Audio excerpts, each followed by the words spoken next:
रस्सियां उठाए, किसे ने उठाया, सदके नौजवानों उठाया जरूर है। हुसैन और मजलूम ने जिदा नाम किसे बनाया, ना किसे उठाए। हुण मेरा दिल करता है समझ लो मजलूम का जनाजा बेवारिस का तो नहीं, बोलो यार बेवारिस का तो नहीं। जनाजा होवे इमाम अली नकी अलैहिस्सलाम का, उठाने वाले तो इमाम हसन अस्करी चाहिए। जनाजा होवे मौला अली का, उठाने वाले तो अब्बास जैसे नौजवान चाहिए। ये मासूम का जनाजा ते गुनाहगार उठाना है ते तुहाडे आंसुओं विच तुहाडा दिल करदा है कि मैं वारसा नूं सद लूं। तो यार वारसा वास्ते जनाजे रच के बंदे खलो रहिंदे ने, सद लो हज़रत कईयां दे नाल कर लाल दा मुसलमानों बतूल दे एक होर पुत्तर नूं गैर मिल गई। मेरे मौला नूं खून दी उठी है सरदार दी आई है। कभी सज्जाद दे ज़हर नूं याद करदे, कभी जाफर सादिक दे ज़हर नूं याद करदे। मेरे मौला आखिरी वेले ते ऐलान जरूर करना बेवारिस दा जनाजा नहीं, असां कंधा देने गुनाहगारां ने अपनी आकबत वास्ते।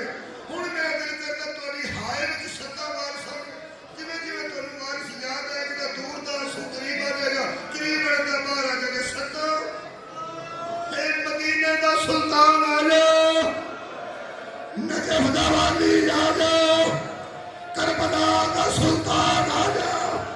हुण एक बारी मेरिया धीआं भैणां ते मुर्शिदा दियां जरा तुसीं भी समझ के बैठ जाना। मैं वारसां नूं सदन लगा, शाम दी बरका जा जाओ, बगिया दी शहजादी भरके जा जाओ।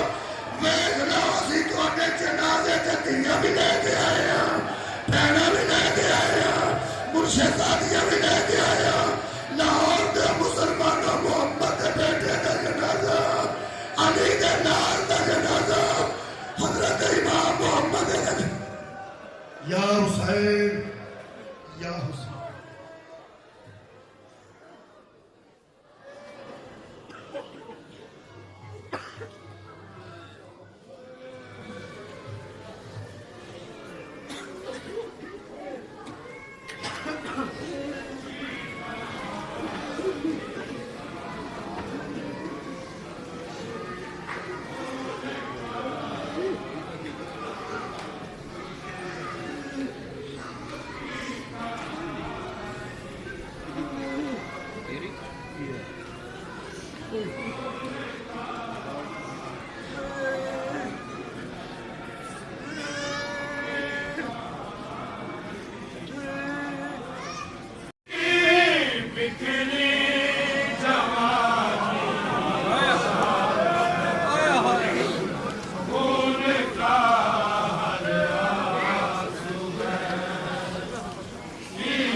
हर मोड़